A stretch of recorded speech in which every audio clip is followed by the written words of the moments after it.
Square minus root over 5 x plus 1 equal 0। এটা আমরা কি এক্স স্কোয়ার রেখে দিলাম, এই যে প্লাস 1 আছে, তাহলে আমরা কি +1 রেখে দিলাম, তাহলে মাইনাস 5x, এটা কি আমরা ওই পাশে নিতে পারি,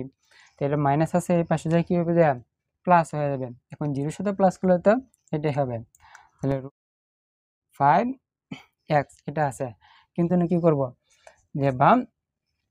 এই x আছে এই x, তাহলে এই পাশে x আসে কি হইব, এই পাশে গুণ আছে, এই পাশে আনলে ভাগ হয়ে যাবে, অথবা আমরা বলতে পারি উভয় পক্ষে কি করব, x দ্বারা ভাগ করে দিই, তাহলে যে x স্কয়ার প্লাস 1, এটা আমরা x দিয়ে ভাগ দিছি, আর এটা কি, এটা আমরা x দিয়ে ভাগ দিলাম, অর্থাৎ কি উভয় পক্ষে x দ্বারা ভাগ করে, তাহলে এই x আর x কাটা যাবে, কি থাকবে আমাদের এখানে, তো এটা আমরা আলাদা করতে পারি কিরকম ভাবে, যে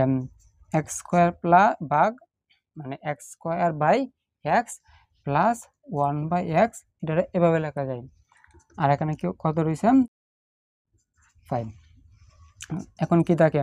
উপর আছে কয়টা x স্কয়ার আর নিচে আছে x, তাহলে উপরেতে x কয়টা আছে 2টা, আর নিচে আছে একটা, তাহলে আমরা জানি কি এটা সূচকের, যা সূচকের সময় মানে ভাগের সময় পাওয়ারগুলো কি হয়, বিয়োগ হয়ে যায়, তো উপর আছে 2টা নিচে আছে একটা, তাহলে থাকবে কয়টা আমাদের একটা x থাকতেছে, প্লাস এখানে 1/x 5 আছে, তাহলে আমরা কি x প্লাস 1/x এর মান পেয়ে গেছি 5, তাহলে